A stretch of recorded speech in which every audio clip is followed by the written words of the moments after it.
ช้าครับของวันที่5เดือนเมษายนพศ69ครับนะครับลมหอนนะครับ2 ห้องของสแกนนะครับ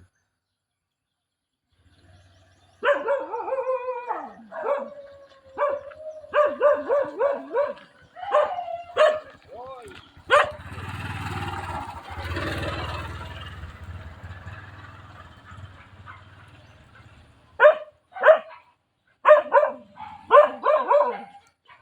หนึ่งครับนี่จะเป็นแถวทางกับช่วงนี้ครับ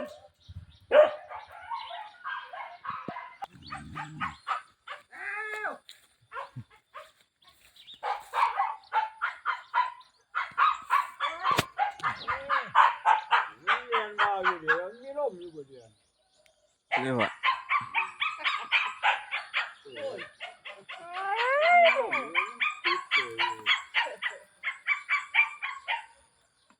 มันทำมันเรื่องมะล่ำมันเรื่องมะล่ำนั่งมันเจ๊มันพูดอยู่เท่ามันเจ๊อยู่ได้ป่ะมันจะเปลี่ยนมันถูกต้องว่าแม่นบอกแต่นั่นละมันเจ๊ถูกต้องมวยทุกท่ายคนทุกท่ายเอาไปถือว่าเดี๋ยวว่ากัน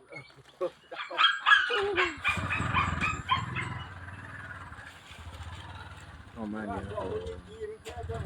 รับ